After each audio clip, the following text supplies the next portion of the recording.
of this house. So please go ahead by describing the living room shape.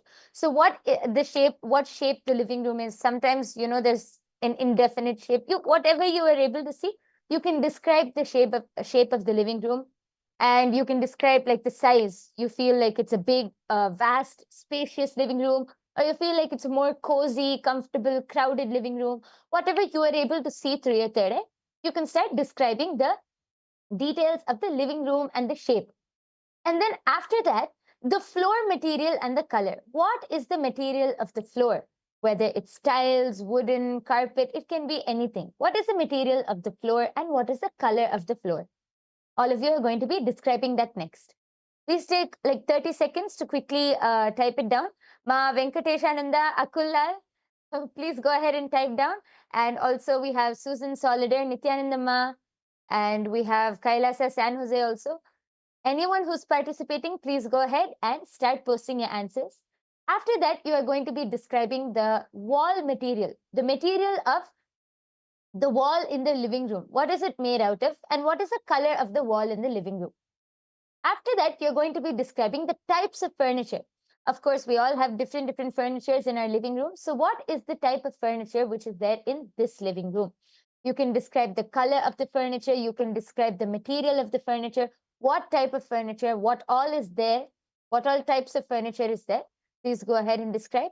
And last, you can also describe additional things like the windows, the size of the windows, or the size of the frames, the color of the frames, or you can describe any pictures or paintings which are there on the wall. Additional details, you know, maybe you can describe the decor, the internal, the interior designing of the living room. Any other details which Swamiji is showing you through your third eye, please go ahead and post.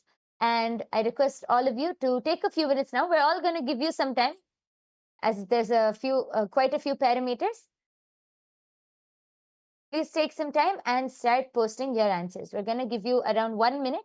I request all of you to now quickly type down your answers.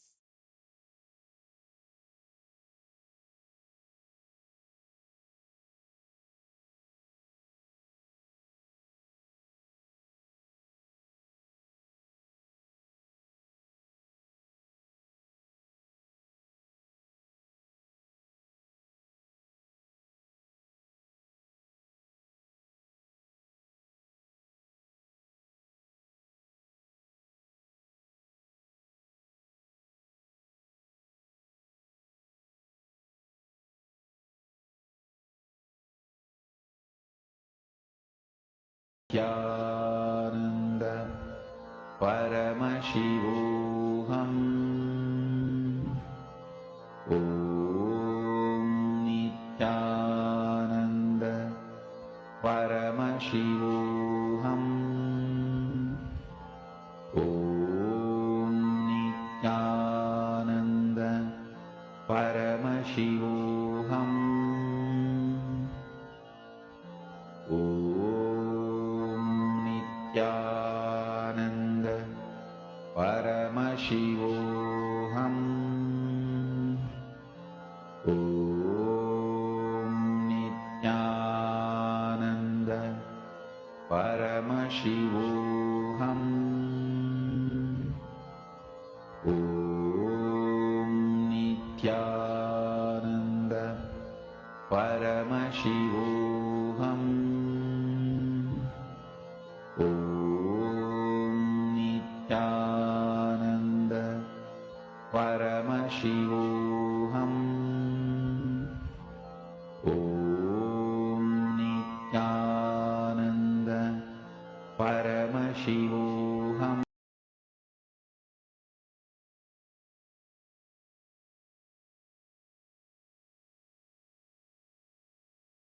Yes. So I can see Akulal Aya has posted. Okay. So I saw a brown L-shaped sofas. I also saw brown wooden colored floor, gray or white walls. I saw both. I saw a white carpet with red designs and a fireplace was in front of the sofas. Okay. And he has also posted, I also saw windows behind the sofas, black framed 2 windows. I saw a painting. Don't know what painting. I think something with brownish colors with a black frame. I saw a brown center table as well. Yes, thank you so much for posting your answer, Aya. we are now going to be revealing the answer. How is this living room look like, and what is the answer? Yes. So all of you are going to be able to see the 3D view, the 3D version of this. Yes.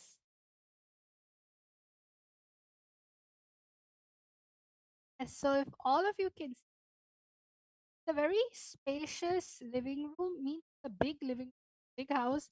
But the living room area, it's decorated in a U shape. What does U shape mean? On all sizes, there's a chair. So you can see this chair is very unique, almost like a very long L shape. It has like a marble granite table, a rectangle marble granite table in the middle of it. And on the other corner, there is a two single sofa chair.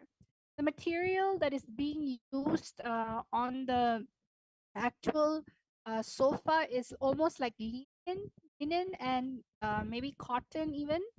It's very soft looking, and there's actually the whole flooring of this house is a vinyl flooring. It's a wooden vinyl flooring, means it's like covered. It's not actual. Um, Actually, it is wooden flooring. You can see over here. Yes, and it's shine. There's a gray color, brown carpet. So whoever saw that the theme was brown in color, amazing.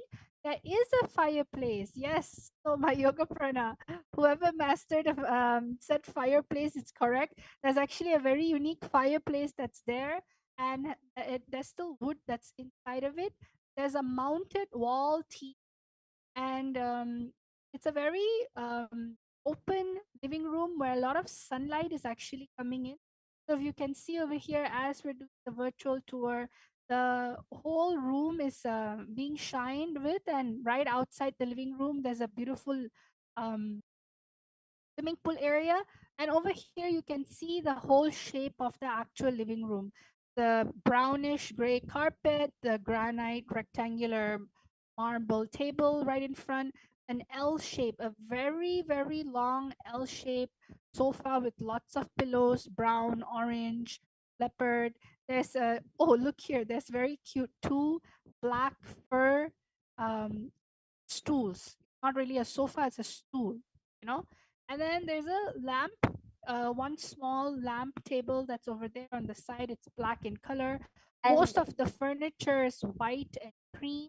There's a very unique, oh, whoops, there's a very unique wooden table on the side. There's a cupboard. I mean, there's a glass cupboard over here, which has all the antiques, special books, and an hourglass.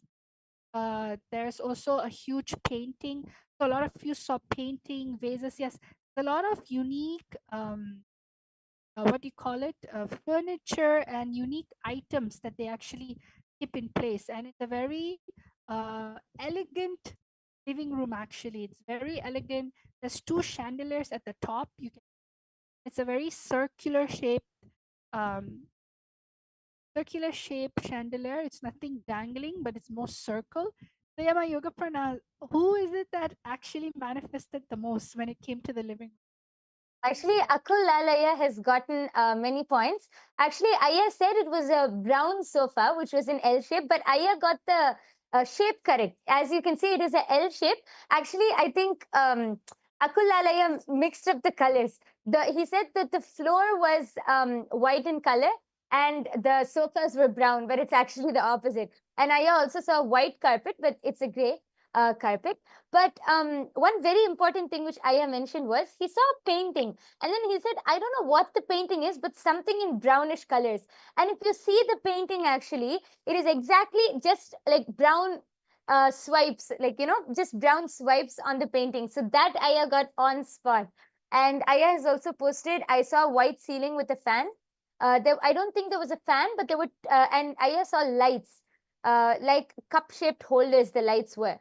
And actually, the chandeliers were in round shape. So a huge round of applause for Akulalaya and for all of the viewers who have manifested.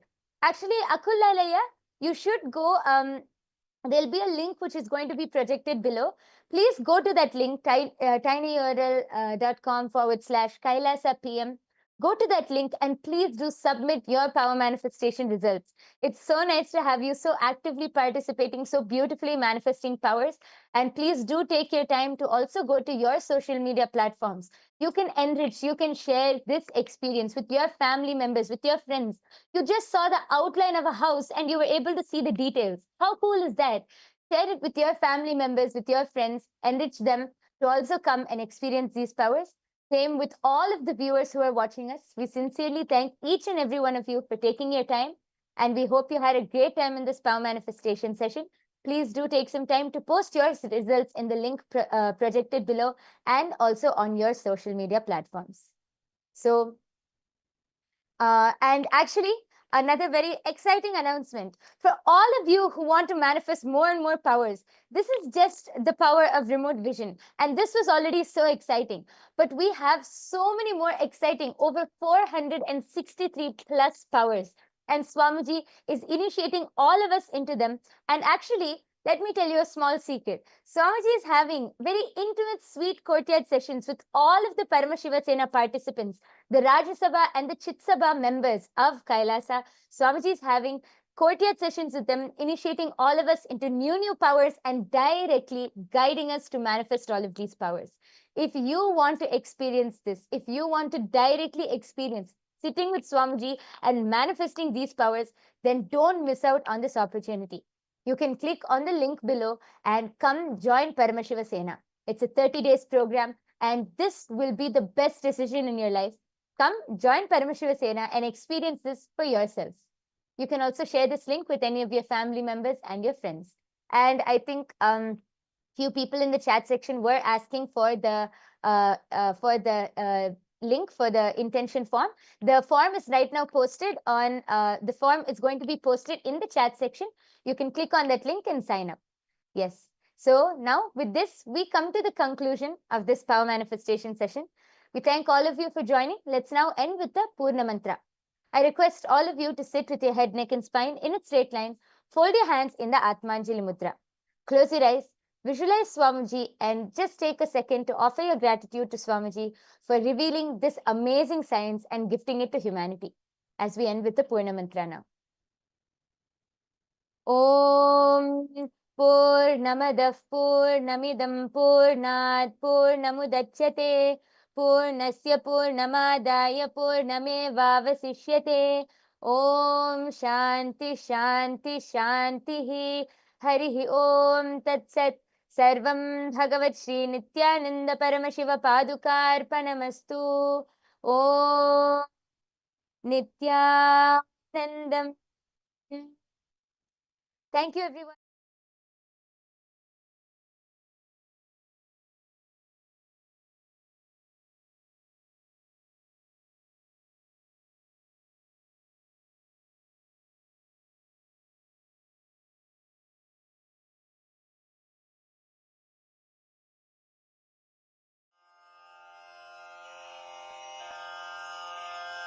श्रीकैलासोन्नतद्वादशान्तश्यामलापीठारूढ श्रीमीनाक्षिसुन्दरेश्वरा भिन्नस्वरूप परशिवपुत्ररत्न Kumar गुरुमण्यतुल्यावतार श्रीपार्वतीस्तन्यपानलब्धदिव्यज्ञान विश्रुतसकलनिगमागमसारभूतद्राविडवेदप्रवक्त्रे श्रीमत्परमशिवकरुणासमधिगतमुक्तामयचतुरश्रयान् गीयमानछत्रचामर श्रीचिह्नकाहलादिसमस्तबिरदावल्यलङ्कृत ज्ञानविज्ञानचक्रवर्ती सर्वजनसङ्घसद्यो निर्वाणदीक्षाव्ययापवर्गवर्ष विश्राण Jimuta परमतकलभकेसरी शैवसिद्धान्तस्थापनाचार्य श्रीराजाधिराजपाण्ड्यमहाराजगुरु क्षपणशाक्यादिमहान्धकारनिवारणज्ञानभानु वीक्षणानर्हार्हध्वजोच्छेदनपूर्वक श्रीमद्वृषभध्वजस्थापक शैव समयकर्त्रे सर्वज्ञपीठारूढ श्री जगद्गुरु श्री ज्ञानसम्बन्धदेशिक स्वामी वागीश सुन्दर माणिक्यवाचक स्वामिनाम् अवतारभूत श्री ज्ञानसम्बन्ध स्वामी पुनरुद्धृत श्यामलापीठ सर्वज्ञपीठ त्रिनवत्युत्तरद्विशततम गुरुमहासन्निधान अरुणगिरियोगीश्वर परम्परागत अरुणाचल सर्वज्ञपीठ गुरुमहासन्निधान कैलास परम्परागत काञ्ची कैलास सर्वज्ञपीठ त्रयस्त्रिंशदुत्तरद्विशततम गुरुमहासन्निधान नित्योत्सव नित्यमङ्गल नित्यकल्याण नित्यरजित कैलास परम्परागत आदिकैलास नित्यानन्दपीठ महासंस्थान महासिंहासन पीठकर्तः साक्षात् श्री परमशिव समुद्भूत कैलास परम्परागत वैवस्वत मनु इक्ष्वाकु हरिश्चन्द्र भगीरथ श्रीरामचन्द्र शूरसेन इत्यादि अनवच्छिन्न सार्वभौम चक्रवर्ति परम्परागत चतुष्षष्टि योगिनी मण्डित चतुष्षष्टि सम्प्रदाय प्रवर्तक मनुधर्म शासन सूर्यवंश प्राप्त सर्वज्ञपीठ सुरांगी साम्राज्य मूर्धाभिषिक्त चूडामणे साक्षात् श्री परमशिव समुद्भूत कपिल महागुरु पुनरुद्धृत महानिर्वाणि पीठ अष्टोत्तर सहस्र श्री महामण्डलेश्वर साक्षात् श्री परमशिव सिंहासनाभिषिक्त समस्त गणनायक श्री महागणपति समारंभ अनवच्छिन्न पीठाधीश्वर गुरु परंपरा प्राप्त अटल पीठ अष्टोत्तर सहस्र श्री अटल पीठाधीश्वर धर्म मुक्ति स्वर्गपुर स्वर्ण पीठ त्रयोविंश गुरु महासन्निधान कैलास परम्परागत आदिपीठ सर्वज्ञपीठ जगद्गुरो श्री कैलास पुनरुद्धारक श्री कैलास परमाचार्य श्रीमत्परमहंस परिव्राजकाचार्य वर्य सच्चिदानंद प्रणव स्वरूप श्रोत्रिय ब्रह्मनिष्ठ श्रीमज्जगद्गुरु श्रील श्री भगवत् श्री नित्यानंद परमशिव श्री ज्ञान संबंध देशिक परमाचार्य स्वामिन् अत्रागत्य परिपाल्य च अस्मान् विज्ञान वितरणेन विजयी भव जय जय।